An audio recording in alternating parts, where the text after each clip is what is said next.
पासबां मिल गए काबे को सनम खाने से। आप तमाम लोगों की भरपूर तालियों में, बल्कि मैं आपसे गुजारिश करूंगा खड़े होकर इस्तकबाल कीजिए डॉक्टर जाकिर अब्दुल करीम नाइक का।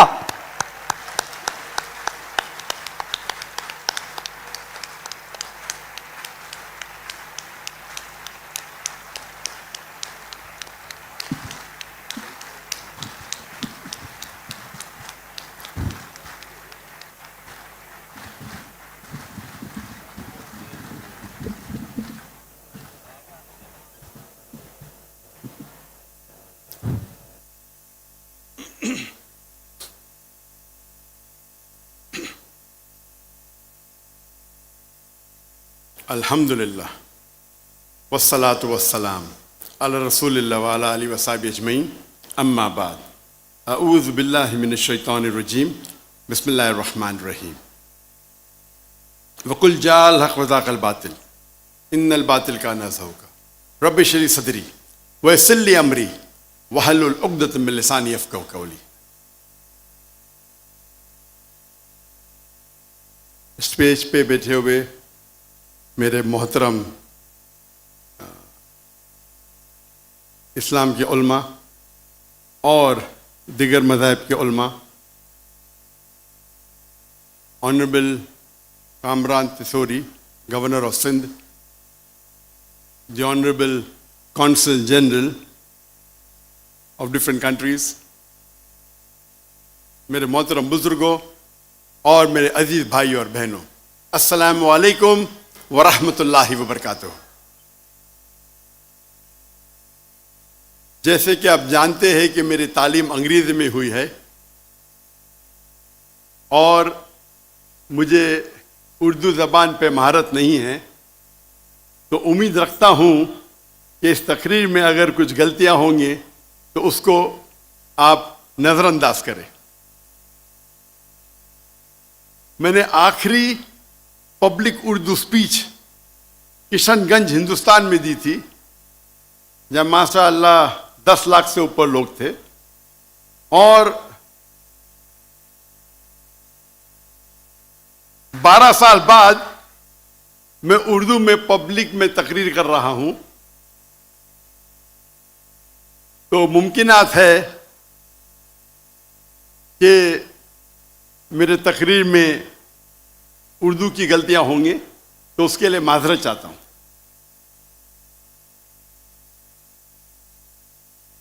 आज मुझे बेहद खुशी हो रही है कि मैं पाकिस्तान की सरजमीन पे हूं।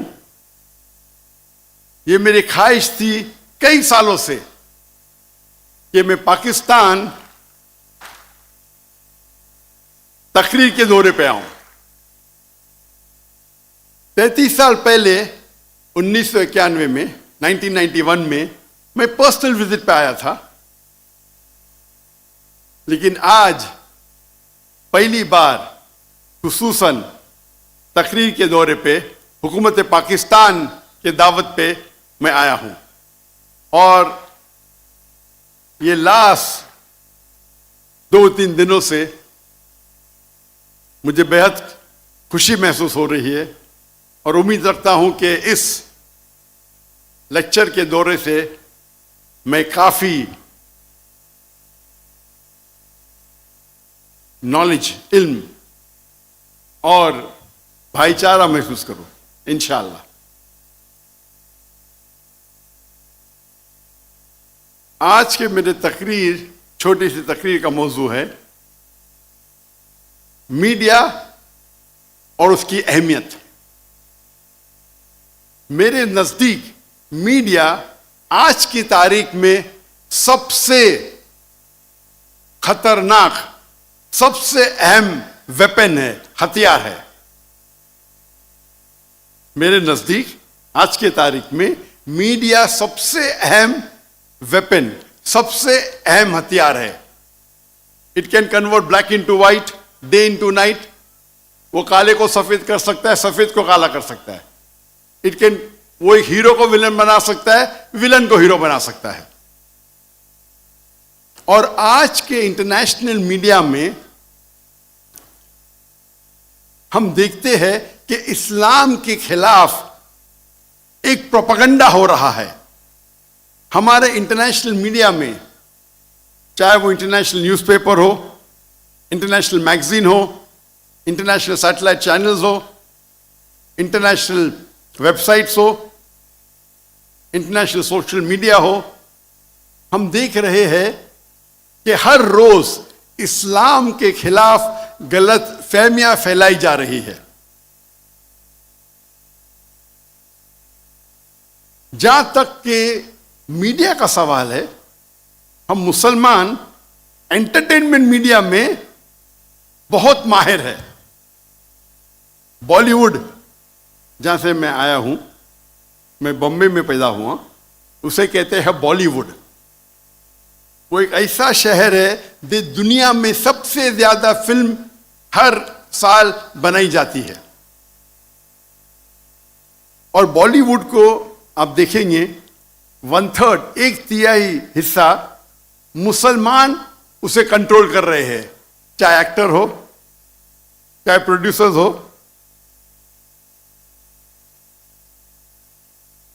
ये अफसोस की बात है कि एंटरटेनमेंट मीडिया में हम माहिर हैं।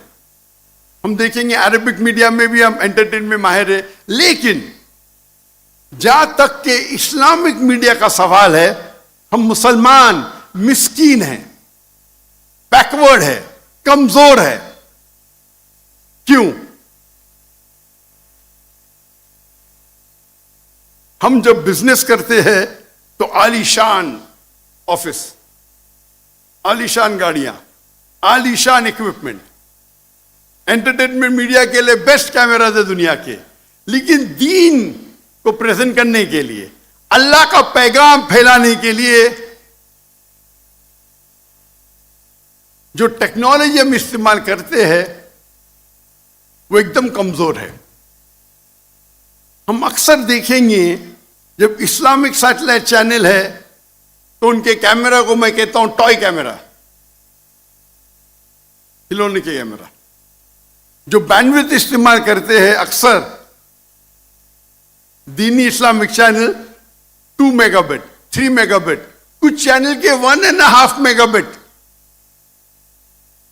एक सैटेलाइट चैनल या 2, कभी कभी 3-4। जो ग्राफिक्स हम इस्तेमाल करते हैं इतने कमजोर है कि अगर कोई टेलीविजन देखेगा तो 3-4 मिनट में उसको ऑफ कर लेगा। इसी नुक्ते नजर से 2005 में मैंने सोचा कि क्यों ना हम एक इस्लामिक सैटेलाइट चैनल कायम करें जो इंटरनेशनल स्टैंडर्ड के हिसाब से हो।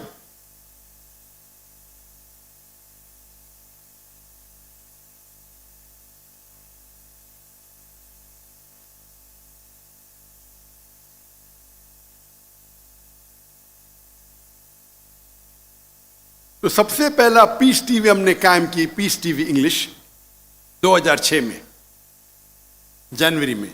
और हमारा मयार दिगर इस्लामिक सैटेलाइट चैनल नहीं थे, लेकिन जो बेस्ट सैटेलाइट चैनल माने जाते थे उस वक्त, star TV, top entertainment channel, हम उसको मयार में रख के हमने एक सैटेलाइट चैनल कायम किया। और हमारे जो ग्राफिक्स थे उसी तरीके से उम्दा थे जिस तरीके से एंटरटेनमेंट मीडिया इस्तेमाल करती थी। और हमने बेस्ट कैमरा जो ब्रॉडकास्ट इंडस्ट्री का उस टाइम 2005-2006 तो बेस्ट कैमरा था वो डिजिटल बीटा कैम था। हमने वो कैमरे इस्तेमाल किए और अल्लाह के फजल से चंद सालों में अल्हम्दुलिल्लाह पीस टीवी इंग्लिश दुनिया का सबसे ज्यादा देखे जाने वाला सिर्फ इस्लामिक चैनल ने मजहबी चैनल दुनिया का हो गया, माशाअल्लाह।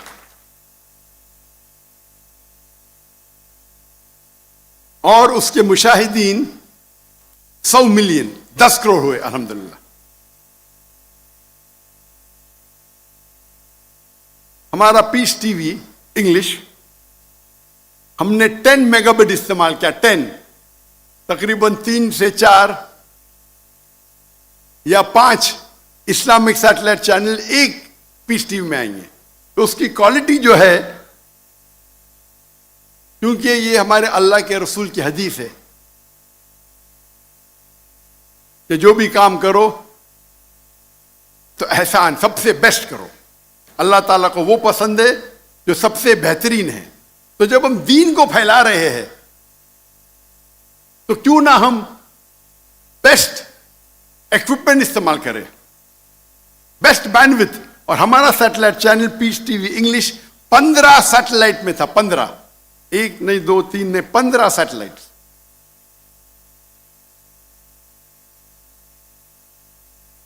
– 2009 में हमने दूसरा सैटेलाइट चैनल कायम किया, पीस टीवी उर्दू, जिसकी व्यूअरशिप अल्हम्दुलिल्लाह 8 करोड़ है। 2011 में हमने पीस टीवी बंगला कायम किया, जिसकी व्यूअरशिप 5 करोड़ है। और 2015 में हमने पीस टीवी सीनी, पीस टीवी चाइनीज कायम किया, जिसकी व्यूअरशिप 2 करोड़ है अल्हम्दुलिल्लाह।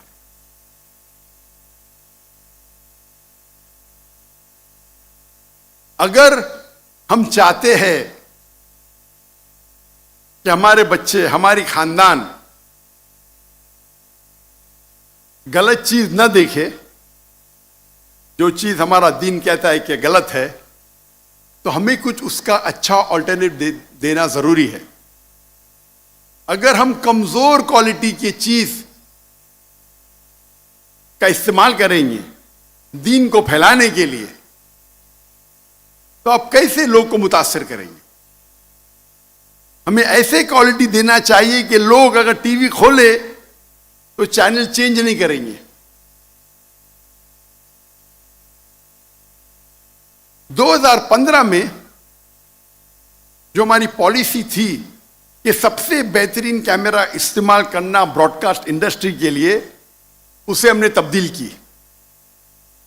मैंने कहा कि अभी हम बेस्ट कैमरा ब्रॉडकास्ट इंडी का इस्तेमाल नहीं करेंगे। जो बेस्ट कैमरा ब्रॉडकास्ट इंडस्ट्री का उस टाइम था हाई डेफिनेशन, 2015 में। मैंने कहा कि हम 2015 से फिल्म इंडस्ट्री का, दुनिया का बेस्ट कैमरा इस्तेमाल करने लगेंगे।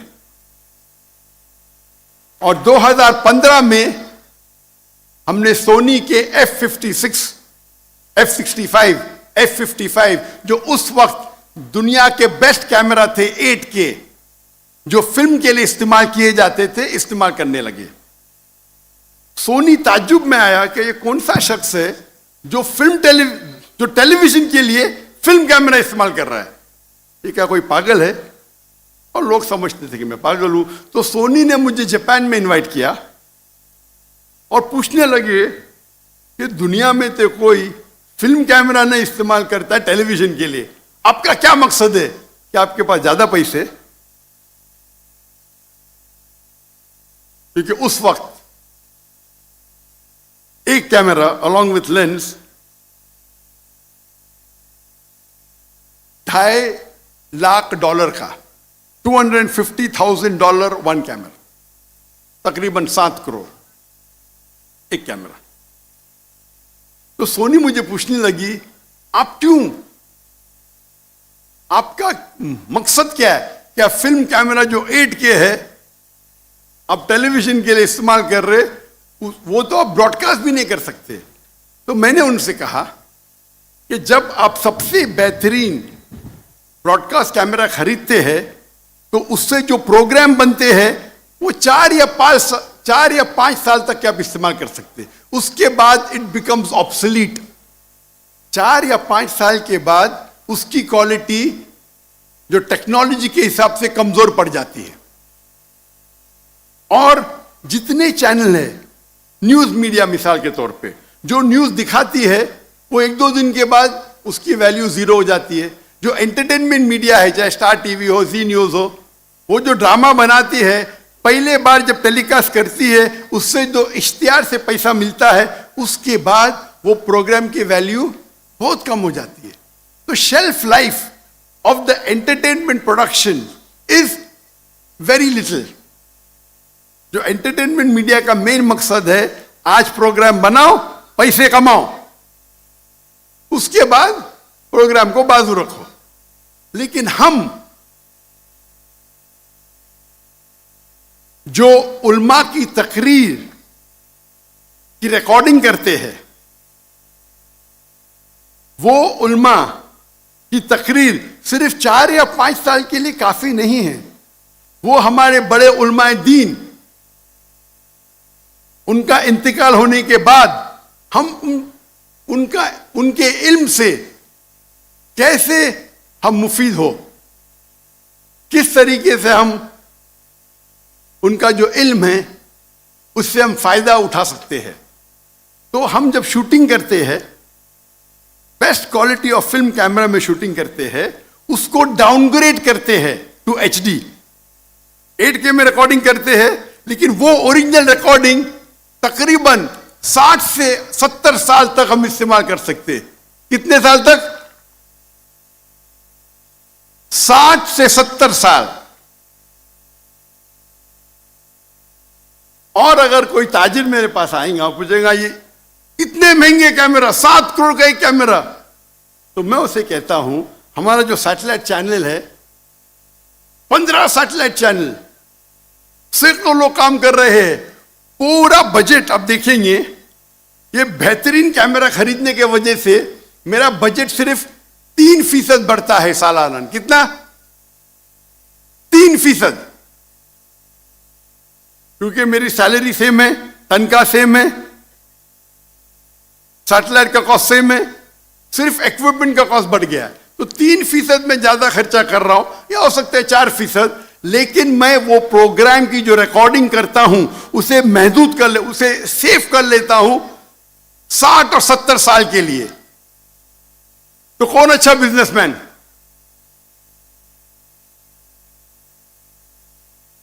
जो अहमद दीदा साहब से जो मुतासिर हुआ और मैंने मेरे मेडिकल प्रोफेशन को छोड़ के एक दाई का प्रोफेशन इख्तियार किया, उनके तकरीर मैं पीस टीवी पे दिखाना बहुत मुश्किल है। तो मैं क्या किया, मैं हैवी इक्विपमेंट खरीदा, उनके 200 घंटे को अपग्रेड करने के लिए मैंने $1 बिलियन खर्चा किए, 10 करोड़ पाकिस्तानी रुपए, और फिर भी मैं पीस टीवी पे टिकर देता हूं, क्वालिटी वेरी पुअर। क्योंकि उस टाइम दीदार साहब ने सबसे बेहतरीन कैमरा इस्तेमाल किए थे, लेकिन ब्रॉडकास्ट इंडस्ट्री का, फिल्म इंडस्ट्री का नहीं। लेकिन अफसोस की बात है, जब मैंने हिजरत किया इंडिया से, तो हमारे पास 18 कैमरा थे, 18। जब हिजरत किए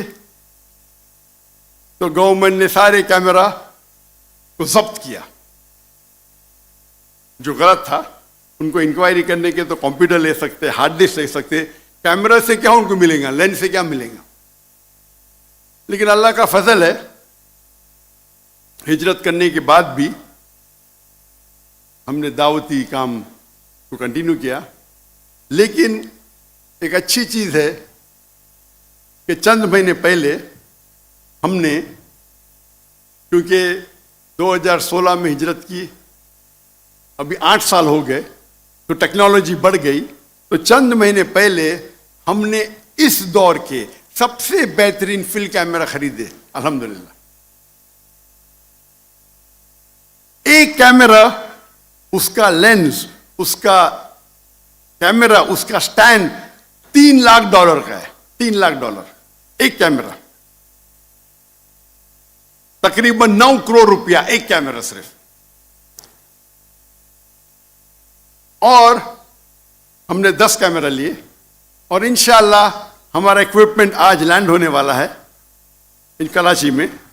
ये पहला दौरा होगा, इस नए इक्विपमेंट का पहला लेक्चर टूर होगा, जिसको इंशाअल्लाह हम ये हाई एंड में रिकॉर्ड करेंगे। आज के तारीख में सबसे बेहतरीन कैमरे के लेंस है ऑरिजिनल लेंस, और वो लेंस आप 25-30 साल इस्तेमाल कर सकते हैं। आम लेंस आप लेंगे, आपको 5-6 साल में चेंज करने पड़ेगा। तो मैं खर्चा कर रहा हूं, लेकिन वो लेंस जो है वो 25-30 साल में इस्तेमाल कर सकता हूं। दुनिया के बेस्ट लेंस है। हमने कैमरा खरीदी सोनी विनिस 2, जो आज के तारीख में 8.6 के है। हमें पता नहीं था कि आज मेरा लेक्चर होने वाला है, ये अनस्केड्यूल्ड है। गवर्नर साहब की मोहब्बत में हम आ गए।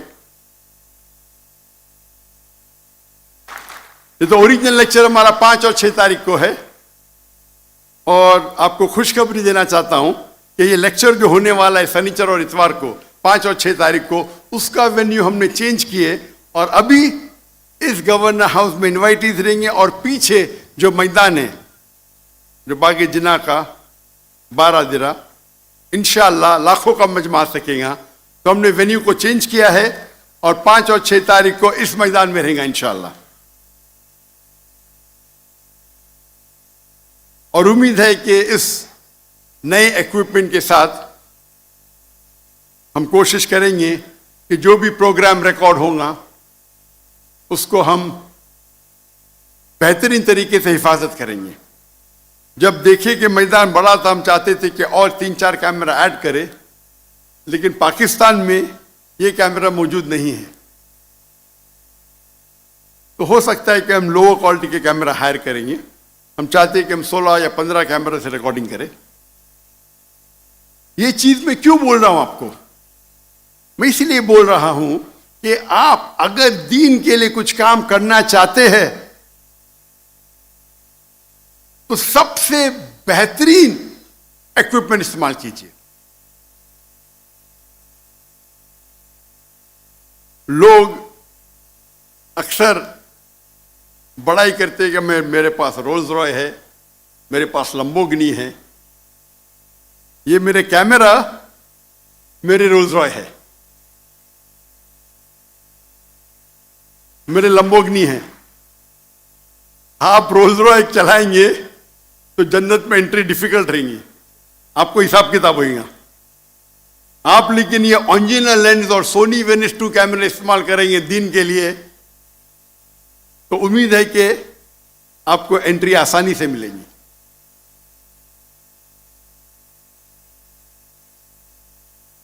तो क्योंकि हम उम्दा टेक्नोलॉजी इस्तेमाल करने लगे और ये पीस टीवी फैलने लगा, जैसे पीस टीवी फैलने लगा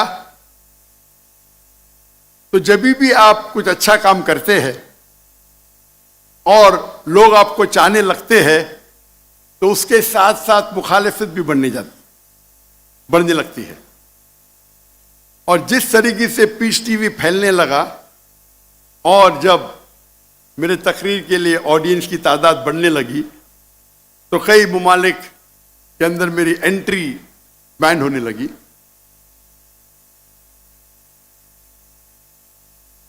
लेकिन जो मेरा पॉइंट इधर है, नुक्ता है कि आप दीन के काम के लिए सबसे बेहतरीन इक्विपमेंट इस्तेमाल कीजिए।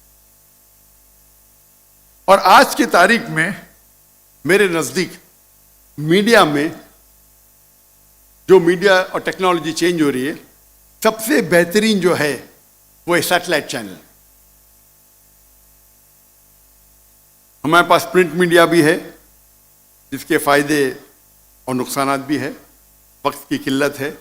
ऑडियो मीडिया है, वीडियो मीडिया है। अभी सोशल मीडिया एक्सपैंड हो रहा है, सोशल मीडिया।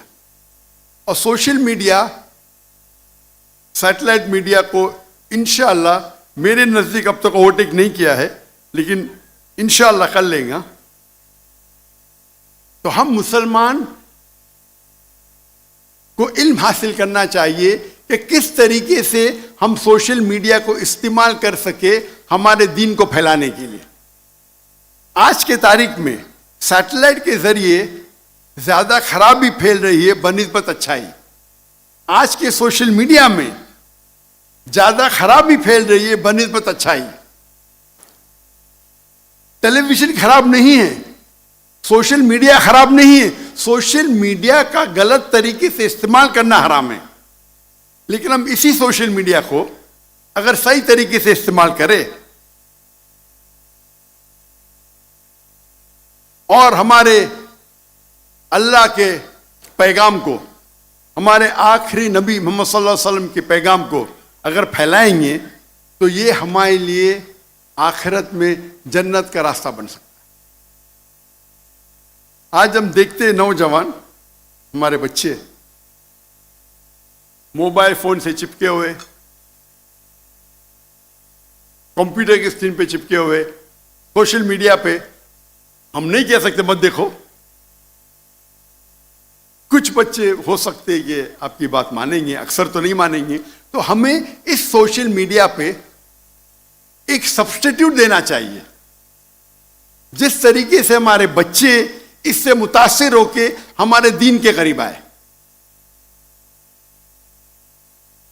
अफसोस की बात है कि अक्सर हमारे मदारिस या हमारे इस्लामिक ऑर्गेनाइजेशन में यह नहीं सिखाया जाता है कि किस तरीके से हम सोशल मीडिया का इस्तेमाल कर सकें। काफी साल पहले मेरे इल्म में आया, तकरीबन 7 या 8 साल पहले, कि जामिया बिनोरी में माशाअल्लाह इन लोग ट्रेनिंग देते हैं नौजवानों को किस तरीके से सोशल मीडिया का इस्तेमाल करें, और मुझे बेहद खुशी हुई। और ये खुशी की बात है कि सिर्फ इस्लामिक इदारे ने, इस्लामिक मदारिस में ये शुरू हुआ और अभी ये फैल रहा है, बाकी मदारिस में भी शुरू हो गया, इंडिया के मदारिस में शुरू हुआ। तो मेरी इल्तिजा है कि किस तरीके से डिफरेंट सोशल मीडिया का इस्तेमाल कर सके। हमें यह मालूम होना चाहिए what is the difference between Facebook and Instagram. आज की तारीख में फेसबुक सबसे ज्यादा देखे जाने वाला सोशल मीडिया है। तकरीबन 3 बिलियन लोग, 3 बिलियन लोग इसका इस्तेमाल करते हैं। नंबर 2 पे आता है यूट्यूब, 2.65 बिलियन। नंबर 3 पे आता है व्हाट्सएप, 2.5 बिलियन। फिर आता है इंस्टाग्राम, 2.45 बिलियन। फिर TikTok, and list is long. हमें यह जानना चाहिए कि फेसबुक पे किस तरीके से डिफरेंट टेक्नोलॉजी इस्तेमाल होती है, क्या बेनिफिट है इंस्टाग्राम का, क्या बेनिफिट है व्हाट्सएप का। लेकिन फिर से मैं दोहराता हूं, ये सारे सोशल मीडिया पे हराम काम ज्यादा होते बनिस्बत हलाल के। तो हमें इस सोशल मीडिया का इस्तेमाल करना चाहिए ताकि हम हमारे दीन का पैगाम फैला सके। अल्लाह के फजल से आज अल्हम्दुलिल्लाह मेरे फेसबुक पे तकरीबन 24 मिलियन 2.4 करोड़ फॉलोअर्स है माशाअल्लाह।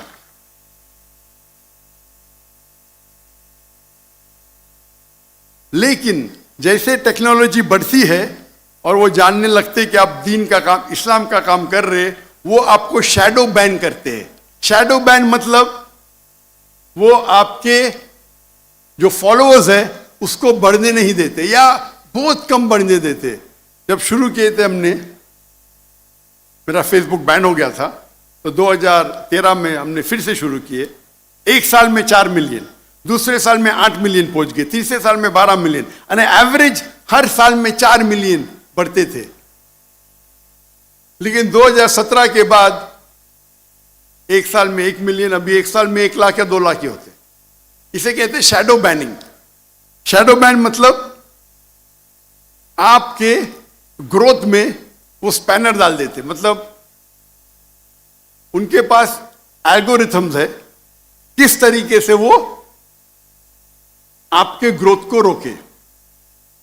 पहले पहले जब हम YouTube पे कोई YouTube रिलीज करते थे, माशाअल्लाह 50,000, 1 लाख, 2 लाख, अभी 2,000। लेकिन क्योंकि मेरे कोई भी प्रोग्राम में कॉपीराइट नहीं है, तो वही तकरीर जो मेरे चैनल पे 2,000, 3,000 है, बाकी लोग के चैनल पे 5 लाख, 6 लाख है माशाअल्लाह उसके व्यूअरशिप। तो हमें दूसरी टेक्नोलॉजी इस्तेमाल करना चाहिए, किस तरीके से हम उसे फैला सकें। अफसोस की बात है कि जितनी टेक्नोलॉजी है या जितना मीडिया है, अक्सर वो यहूदी के हाथ में है। अल्लाह ने हमें ब्लैक गोल्ड दिया है। मुसलमान मेरे नजदीक आज दुनिया में जो सबसे अमीर इंसान है वो मुसलमान है। अल्लाह ने उन्हें ब्लैक गोल्ड दिया है, पेट्रोल दिया है। अगर हम इसका सही इस्तेमाल करें तो इंशाअल्लाह हम मीडिया को कंट्रोल कर सकते हैं। लेकिन हम हमारा पैसा गलत चीजों में जाया करते हैं। अगर और वक्त की किल्लत होने की वजह से अभी न्यू टेक्नोलॉजी है जिसे कहते हैं AI, आर्टिफिशियल इंटेलिजेंस। ये मीडिया का मौजू इतना बड़ा है कि पूरा दिन भी बात किए तो कम है। अभी लेटेस्ट नहीं बोलूंगा मैं, लेकिन लेट टेक्नोलॉजी है AI, आर्टिफिशियल इंटेलिजेंस, जिसके जरिए आप कुछ भी सवाल पूछो आपको जवाब मिलेगा। जो ग्राफिक्स इतना डिफिकल्ट था आज आसान हो गया। आप कुछ कॉपी करना चाहते तो आसान है, कोई चीज को प्रोड्यूस करना चाहते आसान हो गया। इसके कई फायदे हैं। और अभी न्यू लेटेस्ट आ रहा है QAI। वक्त की किल्लत है, लेकिन हम मुसलमान इसके ऊपर आर्टिफिशियल इंटेलिजेंस टेक्नोलॉजी के ऊपर रिसर्च नहीं कर रहे हैं, नहीं के बराबर।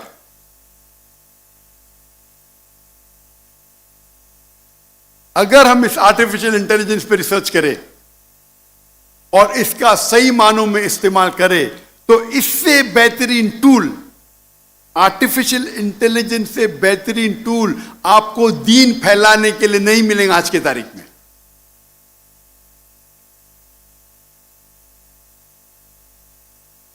और माशाअल्लाह मैं जानता हूं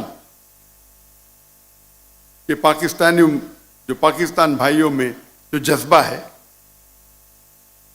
और अक्सर में पाकिस्तानियों से मेरी मुलाकात होती है, चाहे सऊदी अरेबिया में हो, दुबई में हो, UK में हो, चाहे मलेशिया में हो, मैं देखता हूं माशाअल्लाह दीन का जज्बा उनमें है। उम्मीद है कि आप इस जज्बे को लेके अगर एक पूल बनाएंगे और आर्टिफिशियल इंटेलिजेंस पे रिसर्च करके इसको दीनी दावती मैदान में इस्तेमाल करेंगे तो इससे बेहतरीन काम नहीं हो सकता।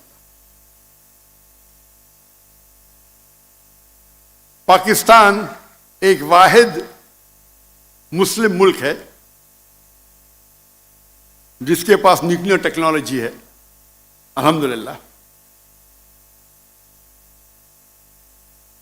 मेरी ख्वाहिश है कि आप आर्टिफिशियल इंटेलिजेंस के ऊपर भी इंशाल्लाह रिसर्च करें और इसको दीन को फैलाने के लिए इस्तेमाल कीजिए, ताकि इसका अजर हमारे पूरे कौम को मिलेगा। इसी के साथ मैं इस तकरीर को ख़त्म करता हूं और अल्लाह से दुआ करता हूं कि हमारे जो भी कुछ छोटी खिदमत है उसे कबूल फरमाएं। और मैं दुआ करता हूं अल्लाह ताला से कि हम सबको इंशाअल्लाह आखिरत में जन्नत में मिलाएं। आखिरत दावाना अल्हम्दुलिल्लाह रब्बिल आलमीन।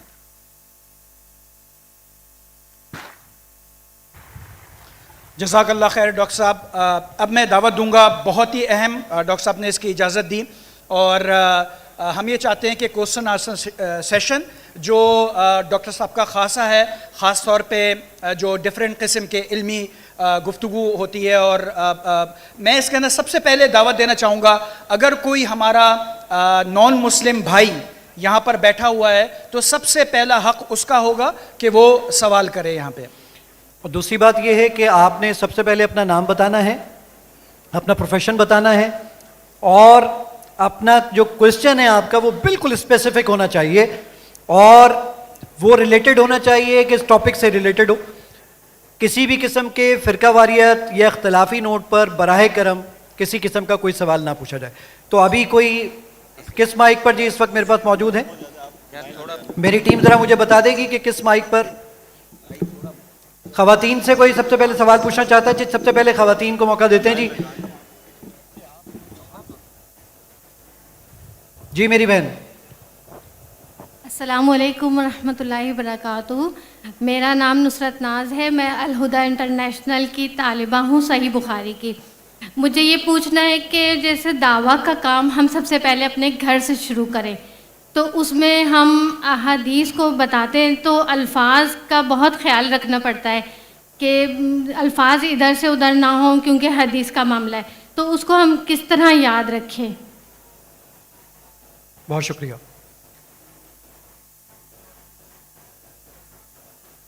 कोऑर्डिनेटर साहब ने कहा था कि पहले हम सवालात गैर मुसलमान से लेंगे, तो अगर कोई गैर मुसलमान है मैं चाहूँगा कि उनके सवाल का जवाब दूँ, उसके बाद फिर मुसलमानों का इंशाल्लाह। तो कोई भी ऑडियंस के अंदर गैर मुसलमान है जी? कोई है भाई और जी? बहनों में एक डॉक्टर साहब हमारे पास मौजूद है यहाँ पर। जी हाँ, बिल्कुल सही। आप अपना नाम और आपका पेशा कह सकते हैं तो कि मुझे और आसानी होगी जवाब देने में।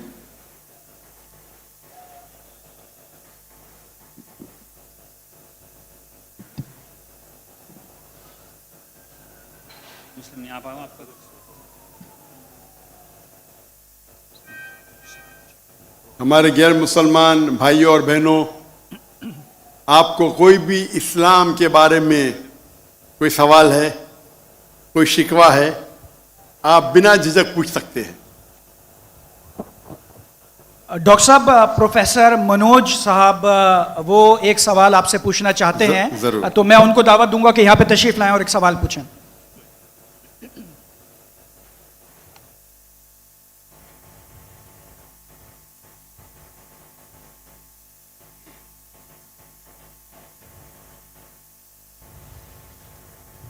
सर्व मंगल मंगल्ये शिव सर्व साधिके शरण्ये त्र्यंबके गौरी नारायणी नमस्तुते।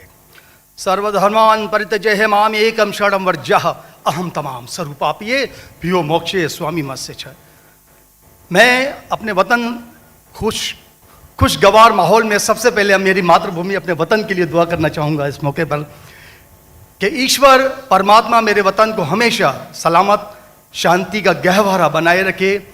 खुदा करे मेरे अर्ज़े पाक पर उतरें वो फसल गुल जिससे अंदेशा है जवाल ना हो, और यहाँ पर जो फूल खिलें वो खिलता रहें सदियों, यहाँ पर खिजा को भी गुजरने की मजाल ना हो। और खुदा करे, ईश्वर करे, परमात्मा करे हम तमाम लोगों के लिए हयात जुर्म ना हो, जिंदगी बवाल ना हो। मैं श्रीमद् भगवत गीता की एक छोटी सी जो वर्ष है वो उससे ही सवाल करूँगा कि भगवत गीता इंसानों से क्या कहती है। क्योंकि जब सनातन धर्म था तो उस वक्त तो कोई मजहब ही नहीं था। 1 अरब 96 करोड़ 4,32,000 साल का एक एरा है सनातन धर्म का। तो उसमें इंसानों से कृष्ण ने कहा है श्रीमद् भगवत गीता में कि हे इंसानों, ये मैं तुझसे कह रहा हूँ कि समाज तेरी कर्म भूमि है और तू अपनी कर्म भूमि के मानदंड से नापा जाएगा। इसीलिए तू कर्मों से भागने का जतन न कर, क्योंकि तेरा निष्काम कर्म ही तेरा कर्तव्य है और तेरा कर्तव्य ही तेरा धर्म। लेकिन यह धर्म केवल तेरे हित के लिए है तो वो धर्म पाप की ओर जाने वाला मार्ग है। इसलिए अपनों से मुक्त होकर समाज कल्याण के लिए कर्म कर कि यही मोक्ष का मार्ग है, जन्नत का रास्ता है। ये बताना इसलिए जरूरी था कि मेरा जो सवाल है वो हमारी इस वर्ष से है, इस श्लोक से है कि पूरी दुनिया में, यहाँ तक कि मेडिटेरियन कंट्रीज में भी मजहब के नाम पर लोगों को मारा जा रहा है, और उसमें उस मजहब का जो मुल्क है वो भी बदनाम होता जा रहा है। बीच में मजहब रखा जाता है। तो मेरा सवाल ये है कि ये जो इंडिया है, भारत है, पाकिस्तान है और दुनिया में कई ऐसे कंट्रीज हैं जो मजहब के नाम पर फिरका वारियत फैलाते हैं, तो उसको रोकने के लिए हमें जो स्ट्रेटेजी बनानी पड़ेगी उसके लिए हम क्या करेंगे? ये मेरा छोटा सा सवाल आपसे। और मैं मेरा नाम बताना भूल गया, मुझे बताया कोऑर्डिनेटर ने कि मेरा नाम प्रोफेसर मनोज चौहान है। मैं पाकिस्तान का मजहबी स्कॉलर हूँ और सीनियर एजुकेशनिस्ट, गोल्ड मेडलिस्ट हूँ और सनातन धर्म का एक दाई हूँ।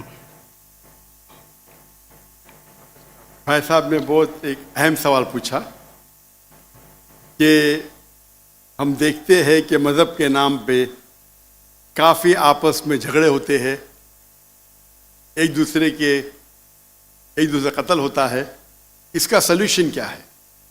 और मेरे तकरीर ख़त्म होने के बाद मुझे एक पैगाम आया हमारे गवर्नर साहब से और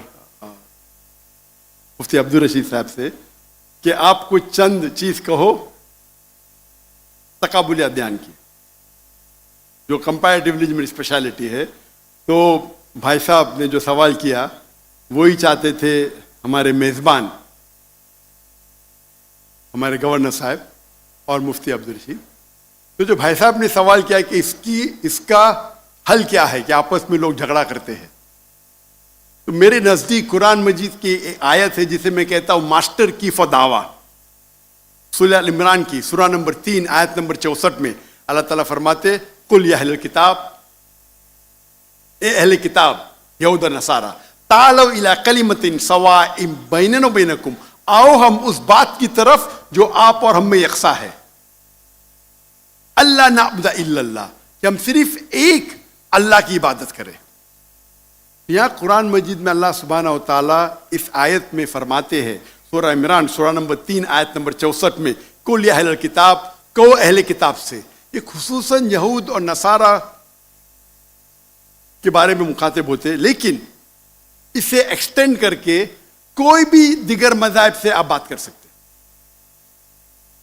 कोई भी दिगर मज़ाहिब से, चाहे हिंदू हो, क्रिश्चियन, बुद्ध, जूस। और इसमें अल्लाह ताला कहते हैं कि कहो इन गैर मुस्लिमों से, तालो इला कलिमतिन सवाइम बैनना व बैनकुम, आओ हम उस बात की तरफ जो आप और हम में यकसा है। हम इकसानियत पे बात करें, इख्तिलाफ की बात ना करें। इख्तिलाफ है, इसीलिए आप अगर मेरे लेक्चर सुनेंगे, अक्सर लेक्चर का मेरा मौजू है similarities between Islam and Hinduism. इस्लाम और हिंदुइज्म में यकसानियत, इस्लाम और ईसाईयत में यकसानियत। मेरे तकरीर का मौजू कभी इख्तिलाफ ही नहीं होता है, अनलेस कोई गैर मुस्लिम मेरे कुरान को अटैक करता है और उसमें गलतियां निकालता है। मिसाल के तौर पे डॉक्टर विलियम कैम्बेल, जिसको पीएचडी उसने हासिल की कुरान के खिलाफ किताब लिखने के लिए, Quran and Bible net of science, और उनने 38 गलतियां निकाले कुरान में, नौज़ुबिल्लाह, साइंटिफिक। और 8 साल तक के कोई भी मुस्लिम उसका जवाब नहीं दिया। तो अमेरिका में स्टूडेंट्स ने मुझे बुलाया कि आप भी डॉक्टर है, आप उससे डिबेट कर सकते। मैंने कहा अहलन व सहलन। ये 2000 की बात है, जब मैं दावती मैदान में चंद साल हुए थे, और अल्लाह की मदद थी, सिर्फ अल्लाह की मदद थी कि अल्लाह सुब्हानहू व तआला ने इस डिबेट या डायलॉग जो शिकागो में हुआ था 2000 में 1 अप्रैल में, माशाअल्लाह उस डिबेट के अंदर वो डॉक्टर विलियम कैम्बेल की उनने जो ऑब्जेक्शन निकाले थे, मैंने सारे ऑब्जेक्शन का जवाब दिया। और जब मैंने निकाली उनके बाइबल में साइंटिफिक एरर, जो मैं आमतौर पे नहीं करता हूं क्योंकि ये आमतौर पे नहीं करना चाहिए, लेकिन जब मुनाजरा हो रहा है और वो अटैक कर रहा है तो मुझे जवाब देने पड़ता है। तो अल्हम्दुलिल्लाह उसी मंच पे डॉक्टर विलियम कैम्बेल ने कहा कि doctor Zakir Naik has raised serious questions against the Bible, I will have to read it again. मतलब उसी स्टेज पे उन्होंने इकरार कर लिया कि जो किताब लिखी थी वो गलत है और उनको फिर से बाइबल पढ़ने पड़ेगा। लेकिन अल्लाह सुब्हानहू व तआला फरमाते हैं, द मास्टर की फॉर दावा, तालो इला कलिमतिन सवाइम बैन बैनकुम, आओ हम उस बात की तरफ जो आप और हम में यकसा है। सबसे बेहतरीन बात अल्लाह फरमाते, अल्लाह नाबुदा इल्लल्लाह, कि हम सिर्फ अल्लाह की इबादत करें। और अगर आप स्टडी करते हैं कंपैरेटिव रिलीजन के तकाबुल अदयान कि आप स्टडी करते हैं तो आपको पता चलेगा सारे मजहब में बुनियादी बात एक ही है, तौहीद की, कि अल्लाह एक है। लेकिन वक्त जाने की वजह से ये उनके मानने वाले कुछ लोग मानने लगे, कुछ लोग भूल गए। तो आज की तारीख में अगर आपको कोई मजहब को समझना है तो उसके मानने वालों को मत देखो। अगर आपको इस्लाम समझना है तो मुसलमान को मत देखो, कुरान और सही हदीस को पढ़ो और फिर आपको समझ में आएगा इस्लाम मजहब कैसा है। उसी तरीके से अगर आपको ईसाईयत समझना है तो क्रिश्चियन को मत देखो, बाइबल को पढ़ो। आपको अगर हिंदुइज्म समझना है तो हिंदू को मत देखिए, आप वेद को पढ़िए, भगवत गीता को पढ़िए, उपनिषद को पढ़िए। अगर आपको कोई मजहब समझना है तो उस मजहब की मजहबी किताब, जो मजहब के फॉलोअर्स उसको मानते हैं, उसको समझो, फिर आपको उनका मजहब सही तरीके से समझ में आएगा। मैंने एक तकरीर की है, concept of God in major world religions. वो तकरीबन 1.5 घंटे की तकरीर है कि खुदा का तसव्वुर दिगर मज़ाहिब में, और मैंने अहम मजहब का हवाला दिया।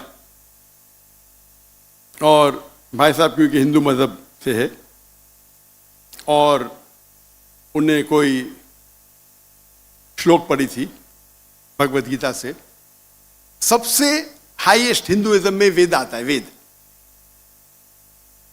और वेद का निचोड़ है भगवत गीता, और वेद के बाद उपनिषद, इसे कहते हैं श्रुति। हिंदू मजहबी किताब को दो किस्म में तकसीम की जाती है, एक को कहते हैं श्रुति, एक को कहते हैं स्मृति। श्रुति वो किताब होती है जो आसमानी किताब होती है, खुदा की तरफ से नाजिल की जाती है, और स्मृति वो किताब है जो इंसानों ने लिखी है। तो श्रुति में आता है वेद और उपनिषद। आप अगर छंदोग्य उपनिषद पढ़ेंगे, चैप्टर नंबर 6,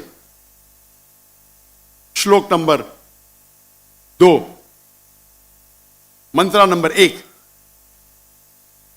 एकम एविदित्यम, ये संस्कृत वर्ड है। एकम एविदित्यम मीन्स खुदा एक है, दूसरा नहीं है। आप अगर श्वेताश्वेतर उपनिषद पढ़ेंगे, चैप्टर नंबर 4, श्लोका नंबर 19, उसमें लिखा है ना तस्य प्रतिमा अस्ति। प्रतिमा के मानी होती है image, painting, photograph, sculpture, idol. ना तस्य प्रतिमा अस्ति, उस खुदा की कोई प्रतिमा नहीं, कोई फोटोग्राफ नहीं, कोई पेंटिंग नहीं, कोई आइडल नहीं, कोई स्टैच्यू नहीं। और यह चीज दोहराई गई है यजुर्वेद में, चैप्टर नंबर 32, श्लोका नंबर 2, ना तस्य प्रतिमा अस्ति, उस खुदा की, उस भगवान की कोई प्रतिमा नहीं, कोई फोटोग्राफ नहीं, कोई पेंटिंग नहीं, कोई आइडल नहीं, कोई स्कल्पचर नहीं, कोई तस्वीर नहीं। और हिंदुइज्म का ब्रह्म सूत्र, हिंदुइज्म में एकम ब्रह्म द्वितीया नास्ते, नैना नास्ते किंचन, भगवान एक है, दूसरा नहीं है, नहीं है, नहीं है, जरा भी नहीं है। There is only one God, not a second one, not at all, not at all, not in the least bit. तो अगर आप हिंदू की मजहबी किताब पढ़ेंगे, चाहे वेद हो, चाहे उपनिषद हो, उसमें लिखा हुआ है कि भगवान एक ही है, उसका कोई अक्स नहीं।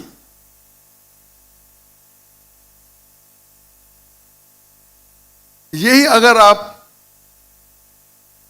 पढ़ेंगे यहूदी की किताब तोरा में या ओल्ड टेस्टामेंट में, उसमें लिखा है book of Deuteronomy, chapter number 6 verse number 14, मूसा अलैहिस्सलाम कहते शमा इज़राइलो अदनहैन अदनखद। ये हिब्रू कोटेशन है जिसमें कहा गया your O Israel the Lord our God is one. O Israel सुनो कि हमारा खुदा एक खुदा है।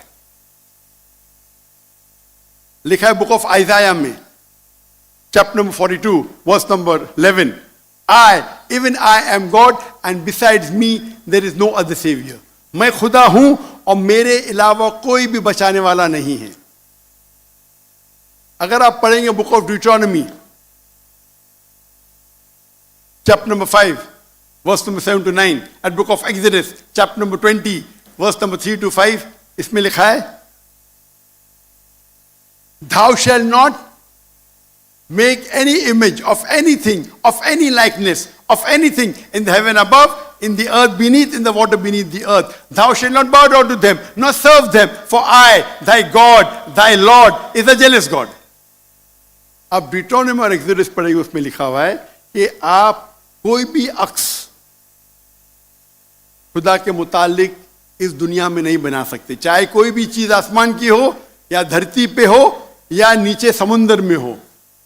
आप खुदा का अक्स नहीं बना सकते।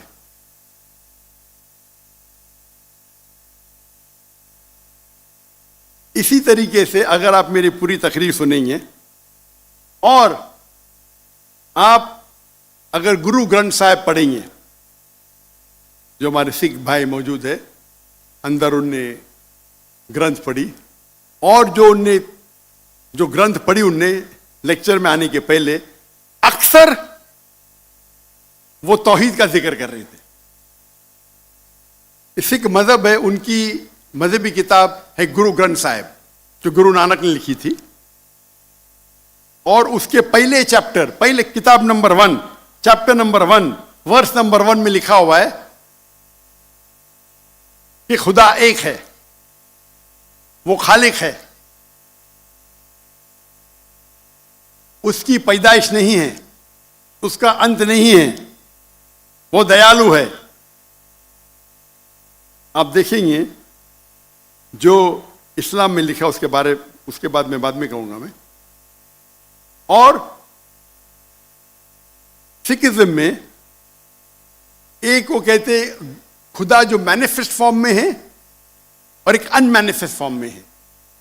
अनमैनिफेस्ट फॉर्म में कहते हैं एक ओमकारा, और मैनिफेस्ट फॉर्म में कहते हैं ओमकारा। और अगर आप गुरु ग्रंथ में पढ़ेंगे, उसको जो एट्रीब्यूट्स दिए गए या एट्रीब्यूट्स जो अल्लाह के नाम दिए गए, उसमें सतनामा, द होली नेम, उसे कहा गया परवरदिगार, और उसके मानी परवरदिगार है उर्दू में भी, द चेरिशर, द सस्टेनर। उसे कहा गया है खालिक, जो अरबी में भी खालिक है।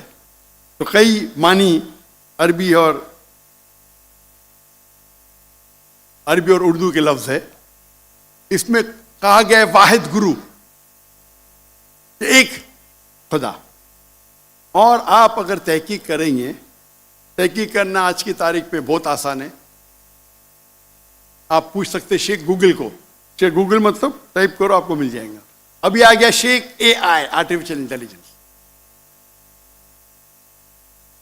वक्त की किल्लत होने की वजह से आप अगर मेरी तकरीर सुनेंगे, इसी तरीके से अल्लाह का अगर आप पूछेंगे कोई मुसलमान से कि अल्लाह कौन है, सबसे बेहतरीन जवाब वो दे सकता है सूरह इखलास, सूरा नंबर 112 आयत नंबर 1 से 4। कुल हुवल्लाहु अहद, कहो कि अल्लाह एक है। अल्लाहु समद, अल्लाह द एब्सोल्यूट इटर्नल, लम यलिद व लम यूलद, he begets not nor is he begotten, ना वो जनता है ना किसी से जना है। वलम यकुल लहु कुफुवन अहद, उसके जैसा इस दुनिया में कोई भी नहीं है। ये 4 लाइन का डेफिनेशन है अल्लाह सुब्हानहू व तआला के लिए। अगर कोई भी शख्स कहता है कि वो जिसकी इबादत करता है वो 4 लाइन के डेफिनेशन सूरह इखलास के डेफिनेशन में उतरता है, तो हमें कोई हर्ज नहीं है उसे कहने के लिए कि वो अल्लाह है। तो इसीलिए मैं कहता हूं कि जो भी भगवान की आप इबादत करते हैं, जो भी ईश्वर की आप इबादत करते हैं, ये सूरह इखलास is the touchstone of theology, litmus test जानने के लिए कि वो खुदा सही है क्या नहीं। आप जिसकी भी इबादत करते हैं उसे सूरह इखलास के ये 4 आयतों के मयार पे टेस्ट कीजिए। अगर वो इस चारों आयतों के मयार पे उतरता है, हमें कोई हर्ज नहीं उसे कहने में कि वो अल्लाह है। ये पूरी तकरीर मेरी लंबी है, तो भाई साहब का जो सवाल है किस तरीके से हम इस नफरत को निकाल सके, वो है तालो इला कलिमतिन सवाइम बैनो बैनकुम, आओ हम उस बात की तरफ जो आप और हम में यकसा है। और मैं एक स्टेप आगे जाता हूं, इस आयत को मैं मुसलमानों पे भी इस्तेमाल करता हूं। हम मुसलमान भी अलग फिरके में बटे हुए, तो मैं कहता हूं तालो इला कलिमतिन सवाइम बैना बैनकुम, आओ हम उस बात की तरफ जो आप और हमें यकसा है। अफसोस की बात है कि हमारे इस्लाम में फिरके बनाना हराम है।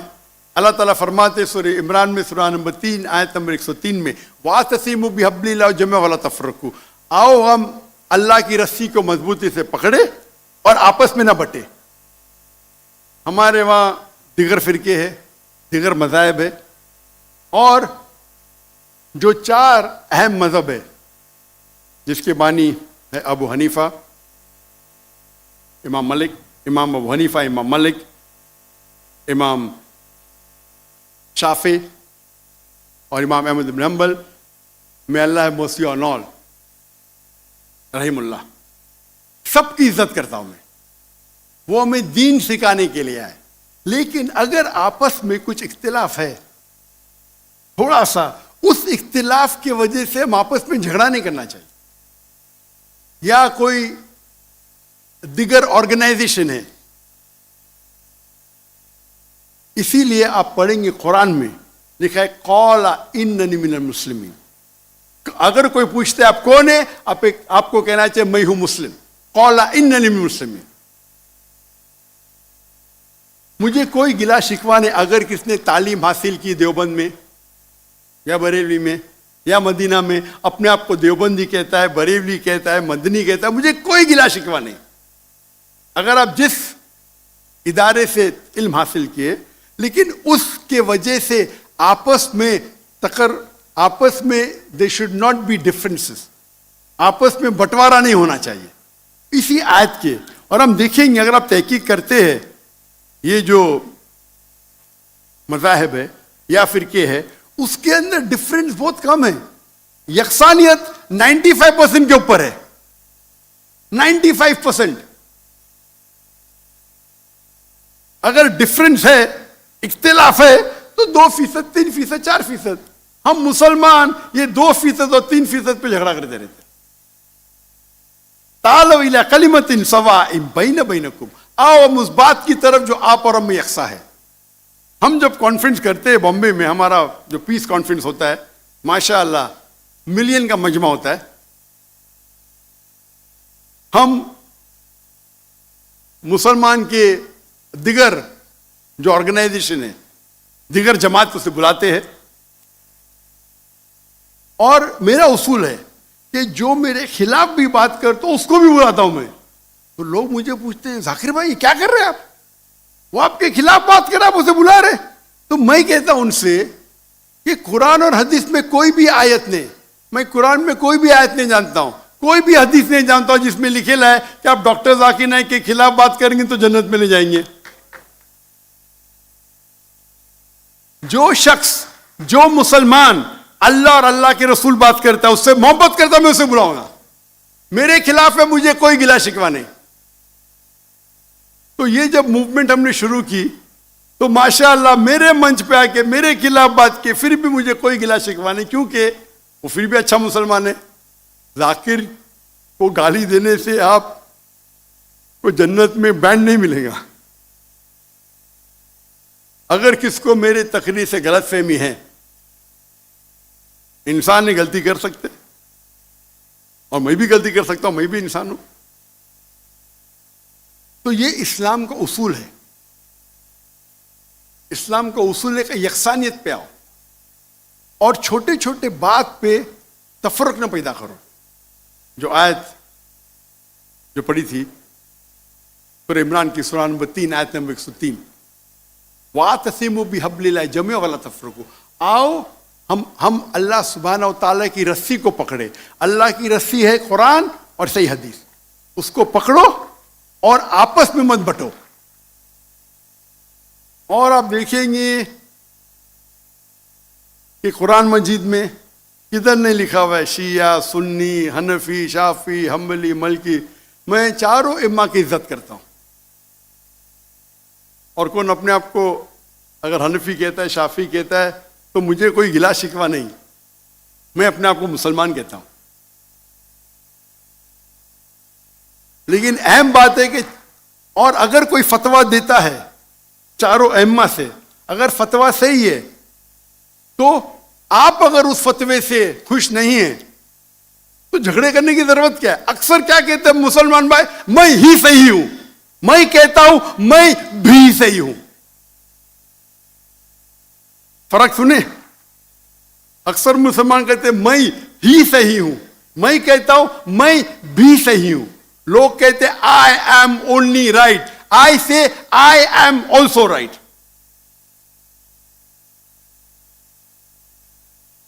तो अगर हम कुरान पढ़ेंगे, हदीस पढ़ेंगे और जो मिसाल हम पढ़ेंगे हमारे साहबा के बारे में, अल्लाह के रसूल खुलफा राशिदीन के बारे में, किस तरीके से वो बर्ताव करते थे।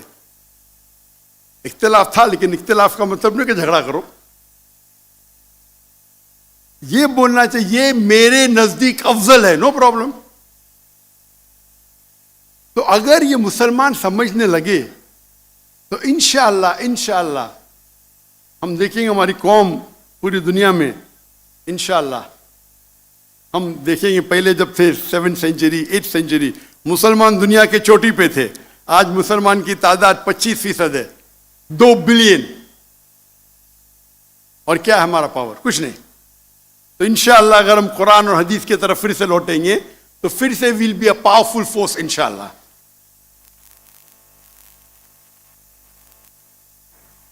जी, हमारे पास एक और नॉन मुस्लिम ब्रदर हैं हमारे यहाँ पर, और वो सवाल पूछना चाहते हैं। जी जनाब।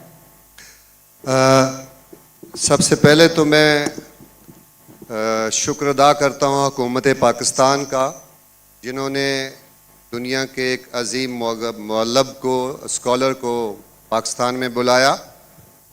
मैं पिछले 15 साल से ज्यादा से, आपका नाम और मेरा नाम जावेद वजीर है। अच्छा, और मैं मज़ाहिब का तालिब इल्म हूँ। जावेद भाई 1 मिनट रुकिएगा। वहां हमारे एक नॉन मुस्लिम ब्रदर मौजूद हैं, वो सवाल पूछना चाह रहे हैं, पहला मौका हम उनको देंगे। जी भाई, आपका नाम और प्रोफेशन क्या है और क्या सवाल पूछना चाह रहे हैं? अस्सलाम वालेकुम, मेरा नाम महेश कुमार हासीजा है। मैं मेंबर ऑफ प्रोविंशियल असेंबली हूँ, MQM पाकिस्तान से मेरा ताल्लुक़ है। सबसे पहले मैं डॉक्टर जाकिर नाइक साहब को गैर मुस्लिमों की तरफ से खुशामदीद कहूँगा। और जिस तरीके का रिसेप्शन आपको मिला है उससे एक बात तो जाहिर होती है कि आप पाकिस्तान के सबसे फेवरेट इंडियन भी हैं। मेरा सवाल ये है कि being a member of provincial assembly हमारे पास बहुत से फोर्स कन्वर्जन के केसेस आते हैं, जिसमें नाबालिग जो लड़कियां होती हैं वो किसी की मोहब्बत में लव मैरिज कर लेती हैं और इस्लाम कबूल कर लेती हैं। इस किस्म की कबूलियत जिसमें अल्लाह और उसके रसूल की मोहब्बत के अलावा किसी इंसान की मोहब्बत, किसी पैसे की लालच या कोई भी और रीज़न हो, उस कबूलियत की अल्लाह के नज़दीक क्या अहमियत है? मेरा सवाल। Thank you so much. हमारे महेश भाई ने एक अहम सवाल पूछा है कि यहाँ कई फोर्स कन्वर्जन के किस्से हैं, और कहा कि अगर कोई कन्वर्ट करता है अपने आप को, दीन को तब्दील करता है, तब्दील करता है, चाहे मोहब्बत की वजह से या किसी की चाहत में, तो क्या इस्लाम में जायज़ है? महेश भाई, फोर्स कन्वर्जन और कोई लव के वजह से कन्वर्ट करता है सेम नहीं है। फोर्स कन्वर्जन के मानी किसके सिर पे बंदूक रखना और बोलना भी कबूल करो ये मजहब को, या किसी को धमकी देना, उसे कहते हैं फोर्स कन्वर्जन। लेकिन अगर कोई मोहब्बत की वजह से कन्वर्ट करता है उसे फोर्स कन्वर्जन नहीं कहते हैं। तो फोर्स कन्वर्जन इस्लाम में हराम है। अल्लाह फरमाते सूरह बकरा में सूरह नंबर 2 आयत नंबर 266 में, 256 56, सॉरी मेरी जरा उर्दू में गिनती और कमजोर है, 1 2 3 अच्छी है लेकिन उसके बाद तो 256 सूरह बकरा सूरा नंबर 2 आयत नंबर 256, ला इकराह फिद्दीन, कि इस्लाम में, हमारे दीन में कोई जबरदस्ती नहीं, कंपल्शन नहीं। तो फोर्स कन्वर्जन मतलब किसी को धमकी देके उसका दीन तब्दील करना। आप करेंगे कोई इस्लाम को फोर्सली कन्वर्ट किया, मतलब बंदूक रखी या तलवार रखी, तो ये इस्लाम में हराम है, ला इकराह फिद्दीन। लेकिन आपका जो सवाल है, अगर कोई मोहब्बत में इस्लाम कबूल करता है तो क्या ये जायज है? अगर कोई मोहब्बत में कबूल करता है बिना कोई प्रेशर, बिना कोई प्रेशर, अगर कोई गैर मुस्लिम, चाहे हिंदू हो ईसाई हो, कोई मुसलमान के मोहब्बत में इस्लाम कबूल करता है, तो ये एकदम अफजल नहीं है। लेकिन अगर वो कबूल करता है या करती है, वो कलमा कहता है या कहती है, मानता है या मानती है कि खुदा एक है, उसके अलावा कोई माबूद नहीं है, और मोहम्मद सल्लल्लाहु अलैहि वसल्लम आखिरी नबी आखिरी रसूल है, तो वो इस्लाम में दाखिल हो सकता है, हो सकती है। अफजल नहीं है क्योंकि उन्हें मोहब्बत की वजह से की, लेकिन वो जरिया बन सकता है। हम नहीं कह सकते दिल में झांक के कि उसने मोहब्बत की वजह से इस्लाम कबूल किया नहीं। अगर कोई जबरदस्ती नहीं करता है, कोई तलवार नहीं रखता है, बंदूक नहीं रखता है, वो अपने दिल से इस्लाम कबूल करती है, हो सकता है कि वो इस्लाम के बारे में जानती नहीं है, लेकिन मोहब्बत में कबूल कर ली। आपको क्या पता, चंद महीने बाद कोई आम मुसलमान से अच्छी मुसलमान बन सकती, अच्छी मुसलमान बन सकती। तो अगर कोई इस्लाम कबूल करना चाहता है बिना कोई जोर जबरदस्ती, उसे एक्सेप्ट किया जाना चाहिए। अगर वो मानती है कि खुदा एक है और उसके अलावा कोई माबूद नहीं है और अल्लाह के रसूल मोहम्मद सल्लल्लाहु अलैहि वसल्लम आखिरी पैगंबर है, तो हम नहीं कह सकते कि आप मुसलमान नहीं है। Hope that answers the question.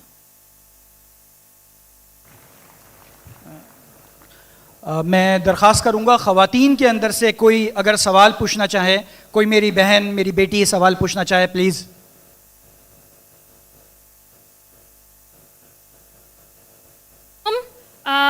I am Noshin Gilal, a law graduate and a criminalist. So there is a confusion here whether in the case of blasphemy and Tohine Risalat, one should be beheaded or killed the offender immediately. Even though जो हमारा panel code है वो भी एक मतलब उसमें भी under section 295 उसमें ब्लास्फेमी लॉज हैं और पनिशमेंट भी प्रिस्क्राइब की गई है। But we being as good Muslims और ट्रू मुस्लिम्स, तो हम लोग क्या करते हैं कि ड्यू टू इट्स सेंसिटिविटी और उसके बहन जरा हम देखेंगे पहले, अगर कोई गैर मुस्लिम, उनके सवाल को पहले हम जवाब देंगे। आज इस मजलिस में गैर मुसलमान हमारे गेस्ट ऑफ ऑनर्स है। Mike number 3। अगर कोई गैर मुस्लिम है, अगर कोई सवाल पूछना चाहता है, भले इस्लाम के खिलाफ हो, आपको कोई शक है, कोई शुबा है, या आप कुछ चीज़ इस्लाम के कोई कानून से आप सहमत नहीं है, ये मौका है, आप पूछ सकते हैं। मैं जवान हूँ, आई कैन टेक इट, मेरी दाढ़ी तो सफ़ेद है लेकिन माशाअल्लाह मैं दिल से जवान हूँ। अगर कोई भी सवाल है आपके पास, आम तौर पे खुले मजमे में इजाज़त होती नहीं कि दीन के बारे में कुछ इख्तिलाफ करे, लेकिन यहाँ हमारे मजमे में जो भी आपको सवाल है इंशाअल्लाह मैं कोशिश करूंगा उसका जवाब देने के लिए। कोई गैर मुस्लिम है भाई और बहन? जी, एक भाई वो वहां पे नजर आ रहे हैं मुझे, अगर उन तक माइक पहुंच सके। माशाअल्लाह, आप यहाँ महफूज है, आप गवर्नर हाउस में पाकिस्तान में है, गवर्नर हाउस में। हम दुनिया को दिखाना चाहते हैं सैटेलाइट के जरिए कि पाकिस्तान में भी गैर मुस्लिम महफूज है। माशाअल्लाह, अल्हम्दुलिल्लाह। जी भाई, आप सवाल पूछिएगा।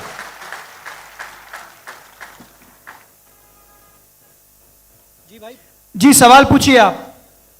आपका नाम? मेरा नाम जावेद वजीर मसीह है। भाई साहब गैर मुस्लिम, और मैं मज़ाहिब का तालिब इल्म हूँ और आपका बहुत बड़ा फैन हूँ। इसी तरह से मैं डॉक्टर इसरार अहमद साहब का भी फैन हूँ। भाई साहब, आप और इन मुसलमान- सबसे बढ़कर भाई साहब, मोहम्मद आप सल्लल्लाहु अलैहि वसल्लम। आप मुसलमान है क्या गैर मुस्लिम है? जी मैं क्रिश्चियन हूँ जी हाँ, जी। जी हाँ, पूछ सकते हैं। मैं आखिरी नबी मोहम्मद सल्लल्लाहु अलैहि वसल्लम का भी बहुत बड़ा फैन और फॉलोअर हूँ। मैं एक दो बात करना चाहता हूँ। अगर हम सूरत मायदा में पढ़ते हैं तो उसमें जिक्र हुआ है कि जो नसारा है, जो मसीह हैं, ये ईमान में आपके बहुत करीब हैं। फिर उसके बाद मैं जिक्र करना चाहता हूँ, जब आप पे बुरा वक्त आया, तौबा माजरत के साथ मैं लफ्ज लेता हूँ, तो आपको एक मसीह बादशाह ने पनाह दी। उसके बाद मैं ये देखता हूँ कि हजूर सल्लल्लाहु अलैहि वसल्लम जब अपनी ज़ात में थे तो एक बेवा खातून थी जो आप रास्ते में से गुजरते थे तो आप पे वो कचरा फेंकती थी, लेकिन आप नीचे से देखते हुए मुस्कुरा के चले जाते थे। उसका क्या हुआ कि 2-3 दिन के बाद ये वाकया ख़त्म हो गया। उसके बाद आपने देखा कि ये क्यों नहीं हो रहा। जब आपने देखा कि वो बिस्तरे बीमारी पे पड़ी हुई है और आपने जाकर उनकी तीमारदारी शुरू कर दी और आपने भाई, उनको आप खाना दिया। उसके specific- सवाल आ रहा हूँ ना भाई, इंटरप्ट क्यों कर रहे हो? मैं ये बात करना चाह रहा हूँ कि मोहम्मद सल्लल्लाहु अलैहि वसल्लम जो हैं वो रहमतुल आलमीन हैं। वो जब बेवा ने देखा कि जिन्होंने मुझे भड़काया था वो तो कोई अब उनका पुरसाने हाल नहीं है, लेकिन हजूर सल्लल्लाहु अलैहि वसल्लम नबी कौनो मकान आखिरी नबी जो इस सरवर कायनात रहमतुल आलमीन हैं, वो उनकी तीमारदारी करते हैं। वो आपके इस अमल को देखकर बशर्फ इस्लाम हो गई। आज मैं अपने मुल्क में देखता हूं कि मुझे मसीह होते हुए यहाँ नफरत की निगाह से देखा जाता है, जबकि उनको रहमतुल आलमीन कहा गया है। अगर हम अपने मसीहों के साथ वो रवैया नहीं रखेंगे जो हजूर सल्लल्लाहु अलैहि वसल्लम ने रखा है तो वो कैसे रहमतुल आलमीन हैं?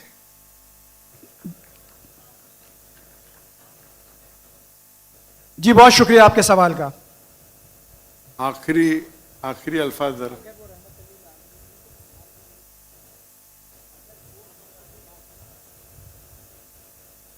हाँ, भाई साहब का अच्छा सवाल है। उनका नाम जावेद मसीह है और उन्हें मिसाल दी मोहम्मद सल्लल्लाहु अलैहि वसल्लम जब साहबा ने हिजरत की तो अबिसीनिया के बादशाह ने उन्हें पनाह दी और जिक्र किया एक औरत जो कचरा फेंकती थी, और वो कह रहे कि आज इस मुल्क में मुसलमान उनको नफ़रत की नज़र से देखते, अपने अल्फाज इस्तेमाल की नफ़रत की निगाह से देखते हैं।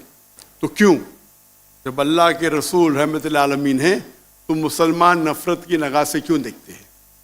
कुरान में अल्लाह सुब्हानहू व तआला फरमाते हैं सूरह माइदा में सूरह नंबर 5 आयत नंबर 82 में कि मुसलमान के सबसे करीब वो लोग हैं जो कहते हैं कि वो क्रिश्चियन हैं। ये कुरान की आयत है कि मुस्लिम से सबसे करीब वो लोग हैं जो लोग कहते हैं मैं नसारा हूं, आई एम अ क्रिश्चियन। ये कुरान की आयत है। और कुरान में 1/3 हिस्सा 1/3 of the Quran, 1/3 of the Quran is address to, मुखातिब है या अहले किताब, या अहले किताब कहो अहले किताब से, यहूद और नसारा से। तो 1/3 हिस्सा कुरान मजीद का तकरीबन अहले किताब से मुखातिब है। और आपका सवाल कि अल्लाह के रसूल रहमतुल आलमीन बेशक है, कुरान की आयत है सूरह अंबिया सूरह नंबर 21 आयत नंबर 107, वमा अरसलनाका इल्ला रहमतुल आलमीन, कि मोहम्मद सल्लल्लाहु अलैहि वसल्लम अल्लाह ने उन्हें रहमतुल आलमीन रहमत बना के भेजा है सारे आलम के लिए, सारे इंसानियत के लिए। वो बेशक है, उस पर कई किताब लिखी गई। अगर आपको मुसलमान नफरत से देखते हैं उसकी वजह जानना जरूरी है। मुसलमान तो दूसरे मुसलमान को नफरत से भी देखते हैं।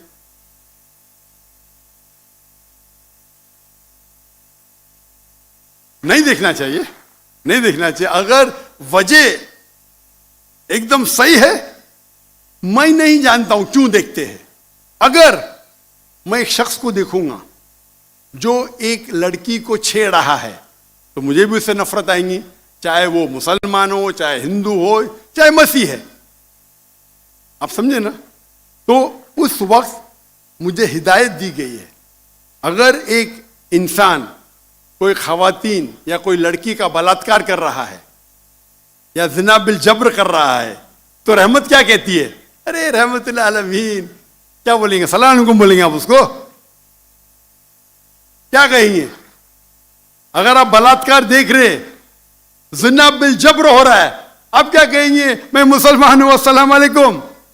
अल्लाह के रसूल की हदीस है, अगर कोई बुरा चीज देखते हैं तो हाथ से रोको, हाथ से नहीं रोक सकते तो जबान से रोको, जबान से नहीं रोक सकते तो दिल में कोसो। ये मिसाल दे रहा हूं मैं नहीं कहता हूं कि आप बुरे इंसान है, मैं नहीं कहता हूं कि आप गलत काम कह रहे, लेकिन अगर कोई मुसलमान, मैं आपको नफरत की नजर से देख रहा हूं, जावेद भाई मैं आपसे मोहब्बत करता हूं, जावेद भाई मैं आपसे मोहब्बत करता हूं, on the microphone please, on the microphone,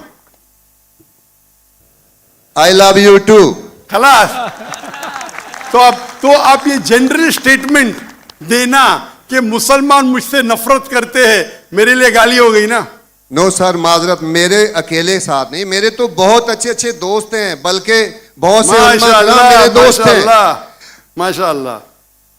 इज्तमाई तौर पे कोई एक आदमी गलती करता है तो हमारे चर्चेस के ऊपर चढ़ाई हो जाती है, हमारे सामने हमारे ईमान की धज्जियां उड़ाई जारी होती हैं और हम खामोशी से एक गिद्दड़ की तरह खड़े होकर देख रहे होते हैं, क्योंकि हमें यह नहीं सिखाया गया है।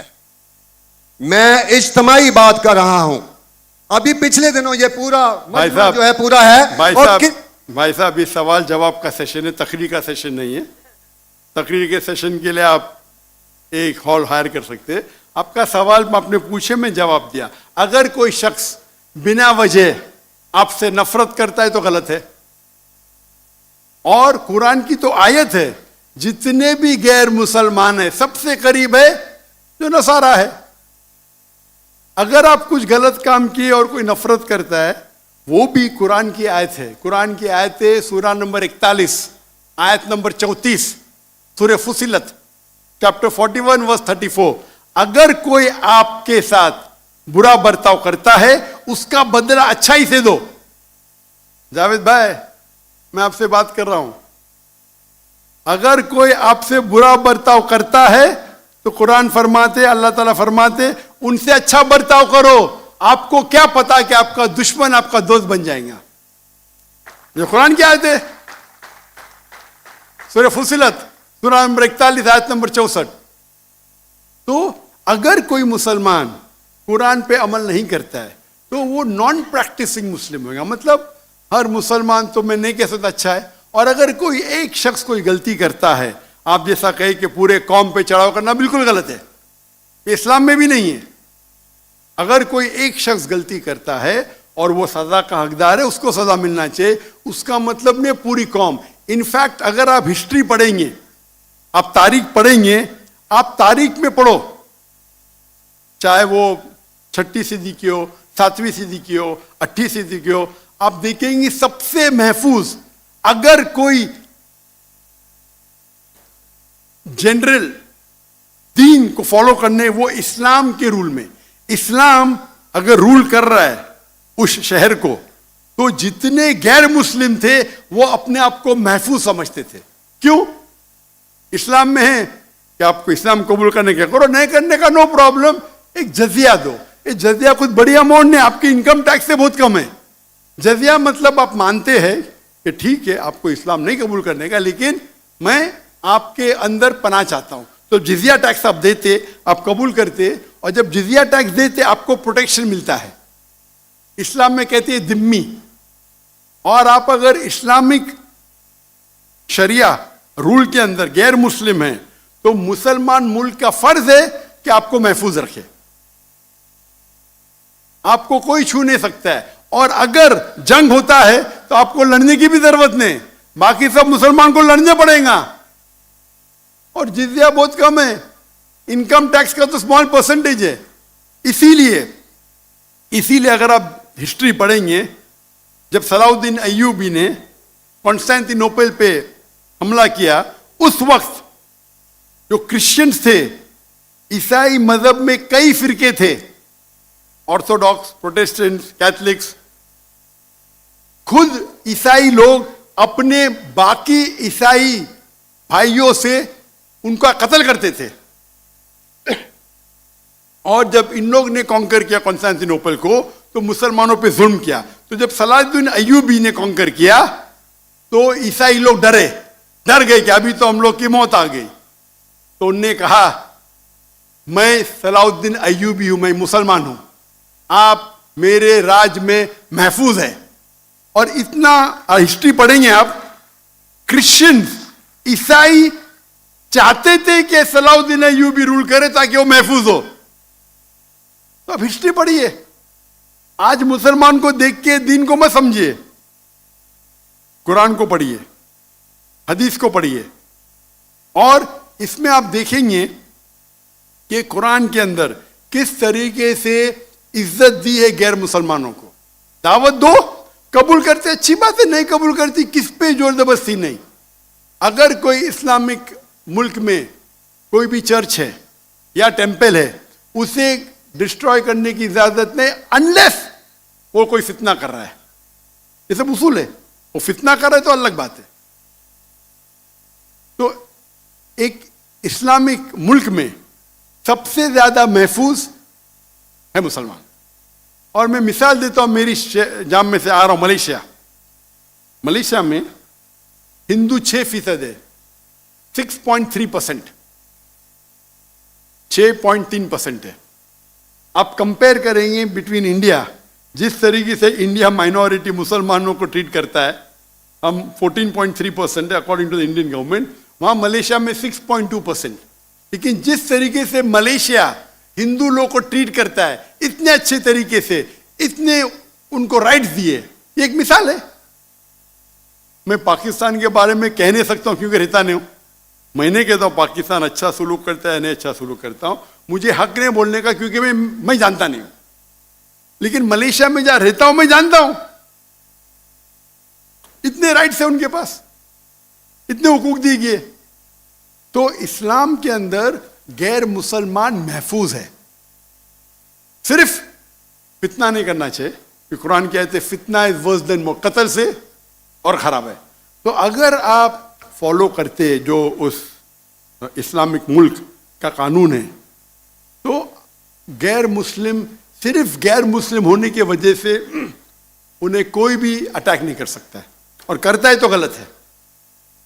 Hope that answers the question. Doctor साहब माशाल्लाह आपकी गुफ्तगू के दौरान जो पिन ड्रॉप साइलेंस होता है, ये साबित कर रहा है कि ये माशाल्लाह तकरीबन 10,000 का मजमा बैठा हुआ है, और ये पिन ड्रॉप साइलेंस ये साबित करता है कि आप इस वक्त पाकिस्तान के अंदर जो मौजूद है, कि कोई इंडिया की तरफ से सबसे ज़्यादा चाहे जाने वाली शख्सियत हैं। कोई और गैर मुस्लिम मेरा भाई या बहन अगर सवाल करना चाहे तो माइक प्लीज़। जी अस्सलाम वालेकुम, मेरा नाम हसन अली ख़ान है, मैं मैकेनिकल इंजीनियर हूँ। मेरा पहला सवाल मेरे दोस्त शाहजेब नदीम की तरफ से है, जो एक क्रिश्चियन है। उन्होंने बाइबल में पढ़ा है कि हज़रत ईसा अलैहिस्सलाम ने 4 दिन बाद मरियम अलैहिस्सलाम के भाई को ज़िंदा कर दिया। इसके अलावा उन्होंने पढ़ा कि खुदा की तरह जैसे खुदा दुनिया बनने से पहले पानी पे था, ऐसे ही हज़रत ईसा अलैहिस्सलाम पानी पे चल सकते थे। इन्हीं वजूहात से वो कहते हैं कि हज़रत ईसा अलैहिस्सलाम खुदा हैं। तो क्या वो इन वजूहात की तरफ से खुदा को क्यों नहीं मान सकते, जबकि वो ऐसी चीज़ें उन्होंने पढ़ी हैं। दूसरी बात यह कि मेरे 2 बच्चे हैं और मैंने उन्हें इस्लाम के लिए वफ़ कैसा, छोटा सा एक सवाल। एक वक्त में एक सवाल का जवाब दे दें डॉक्टर साहब प्लीज़। शुक्रिया। मेरे माइक को ऑफ मत कीजिए। जज़ाकल्लाह। भाई साहब ने कहा कि उनके एक ईसाई भाई है और उन्हें सवाल किए कि ईसा अलैहिस्सलाम ने मुर्दे में जान डाली और पानी पे चले, तो ये सब जो मौजिज़ा है वो साबित नहीं करता है कि वो खुदा है। इस सवाल का जवाब देने के पहले मैं ये कहना चाहता हूँ कि इस्लाम एक वाहिद गैर ईसाई मजहब है जिसके लिए फर्ज है हर मुसलमान को कि वो माने ईसा अलैहिस्सलाम में। कोई भी मुस्लिम अगर ईसा अलैहिस्सलाम में नहीं मानता है तो वो मुस्लिम नहीं है। हम मानते हैं कि ईसा अलैहिस्सलाम अल्लाह के भेजे हुए एक अजीम पैगंबर थे। हम मानते हैं कि ईसा अलैहिस्सलाम बिना वालिद के पैदा हुए। हम मानते हैं जो कई ईसाई आज नहीं मानते। हम मानते हैं कि ईसा अलैहिस्सलाम ने मुर्दों में जान डाली अल्लाह की मदद से। हम मानते हैं कि ईसा अलैहिस्सलाम ने अंधों को रोशनी दी और जिसको कोढ़ था, लेप्रेसी थी, उनका इलाज किया। अगर हम देखेंगे तो मुसलमान और ईसाई एक साथ में, हमारा जो यकीन है ईसा अलैहिस्सलाम के बारे में एक है, लेकिन एक इख्तिलाफ है जो बड़ा इख्तिलाफ है। अक्सर ईसाई कहते हैं कि ईसा अलैहिस्सलाम खुदा है।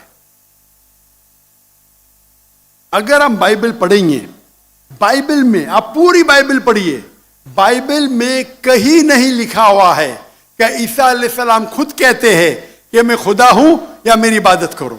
अगर कोई भी ईसाई शख्स बाइबल में से कहीं भी मुझे यह साबित कर दे, ये दिखा दे बाइबल में क्या ईसा अलैहिस्सलाम खुद कह रहे हैं कि मैं खुदा हूं या मेरी इबादत करो, मैं जाकिर नाइक आज ईसाईयत कबूल करने को तैयार हूं। मैं बाकी मुसलमानों को ये कहने के लिए नहीं कहता हूं, क्योंकि मैं तकाबुल अदयान का तालिब हूं। आम मुसलमान नहीं कह सकता ये, लेकिन अगर आप तकाबुल अदयान के माहिर है या स्टूडेंट है, आपने बाइबल पढ़ी तो आपको पता लगेगा कि बाइबल में लिखा हुआ है, gospel of John chapter number 14 verse number 28, my father is greater than I, मेरे वालिद मेरे से महान है। Gospel of John chapter number 10 verse number 29, gospel of John chapter number 10 verse number 29, my father is greater than all, मेरे वालिद मेरे अब्बा सबसे महान है। Gospel of Matthew chapter number 12 verse number 28, I cast out devil with the spirit of God, मैं शैतानों को भगाता हूं अल्लाह की मदद से। Gospel of Luke chapter number 11 verse number 20, I with the finger of God cast out devil, मैं अल्लाह की मदद से शैतानों को भगाता हूं। Gospel of John chapter number 5 verse number 30, Gospel of John chapter number 5 आयत नंबर 30, मुझे आदत है अंग्रेजी में बोलने की। I can of my own self do nothing. As I hear, I judge, and my judgment is just. For I seek not my will, but the will of my Father. ईसा अलैहिस्सलाम कहते हैं बाइबल में, मैं मेरे अपने आप से कुछ नहीं कर सकता हूं। I of my own can do nothing. As I hear, I judge. जैसे मैं सुनता हूं, मैं जजमेंट देता हूं।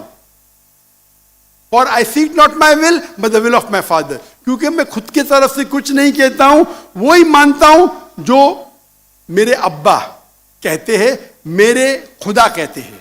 ये लफ्ज माई फादर बाइबल में ईसा अलैहिस्सलाम इस्तेमाल करते खुदा के लिए। यानी बाइबल में लिखा है gospel of John chapter number 5 आयत नंबर 30 में, क्या ईसा अलैहिस्सलाम कहते हैं मैं वो चीज मानता हूं जो मेरे अल्लाह कहते हैं। अगर आप अरबी में उसको तर्जुमा करेंगे तो मुस्लिम हो जाता है। तो बाइबल में लिखा हुआ है कि ईसा अलैहिस्सलाम मुसलमान थे, उन्हें कहीं भी नहीं कहा कि वो भगवान थे या खुदा थे या ईश्वर थे। और मैं रेफरेंस देते जा सकता हूं, वक्त की किल्लत है। जो आपका सवाल है कि ईसा अलैहिस्सलाम ने मुर्दों में जान डाली, वो तो कुरान में भी लिखेला है, ईसा अलैहिस्सलाम ने मुर्दों में जान डाली बिइज़्निल्लाह, विद द नेम ऑफ अल्लाह। लेकिन मौजिज़ा कभी भी टेस्ट नहीं है जानने के लिए वो खुदा है कि नहीं। इस्लाम में मौजज़ा दिया गया था पैगंबरों को, और कई पैगंबर के पास मौजूदा थे। और बाइबल में भी लिखा है, बाइबल में अगर आप पढ़ेंगे, बाइबल में पढ़ेंगे गॉस्पेल ऑफ मैथ्यू चैप्टर 24 कि बहुत से ईसा अलैहिस्सलाम आएंगे, ढोंगी ईसा अलैहिस्सलाम आएंगे जो आपको बेवकूफ बनाएंगे और will also deceive the elect, अने जो इलेक्टेड लोग हैं, जो 12 अपोस्टल थे, उनको भी बेवकूफ बनाएंगे। अने मौजूदा according to the Bible is not the test. आप समझ रहे, मौजूदा करना कोई टेस्ट नहीं कि आप खुदा बन जाते। जितने भी मौजूदे हुए अल्लाह ने किए, भले कि ईसा अलैहिस्सलाम के जरिए या मूसा अलैहिस्सलाम के जरिए, लेकिन जितने भी मौजूदे हुए वो अल्लाह ताला खुद करते हैं अपने नबी, अपने रसूल के जरिए। तो इवन बाइबल में लिखा हुआ है कि मौजूदा करने से कोई भगवान नहीं बन जाता, ईश्वर नहीं बन जाता, खुदा नहीं बन जाते। अक्सर रसूल, इवन आप पढ़ेंगे बाइबल में, मूसा अलैहिस्सलाम ने लकड़ी फेंकी, वो सांप बन गया, तो खुदा हो गया। मूसा अलैहिस्सलाम ने लकड़ी फेंका। जब ईसा अलैहिस्सलाम ने मुर्दों में जान डाली, अनेक इंसान को जान दी। मूसा अलैहिस्सलाम ने सिर्फ जानने डाली। एनिमल किंगडम, एक प्लांट किंगडम से एनिमल किंगडम में तब्दीली की। एक लकड़ी को फेंका जो प्लांट किंगडम है, उसमें जान डाल के एनिमल किंगडम स्नेक में तब्दील किया। तो कौन सा बड़ा मौजूद है? कौन सा बड़ा मौजूद है? इंसान में जान डालना या लकड़ी को सांप बनाना? साइंटिफिकली लकड़ी को सांप बनाना मतलब जान भी डाली, और प्लांट किंगडम से एनिमल किंगडम में क्या? तो आपको कहने पड़ेगा कि मूसा अलैहिस्सलाम भी खुदा है। तो आपका दोस्त बोलेगा नहीं। मैं बोला क्यों? अगर एक मयार इस्तेमाल करते हो तो मयार सब जगह इस्तेमाल करो ना। तो मौजूदा बाइबल के हिसाब से, कुरान के हिसाब से टेस्ट नहीं है जानने के लिए खुदा है कहने। खुदा जानने के लिए टेस्ट है जो मैंने कहा था सूरह इखलास, और जो मैंने जो हवाले दिए बाइबल की। Hope the answer the question. जी बहुत शुक्रिया। अभी सब्सक्राइब करें ताकि कोई खबर रह न जाए।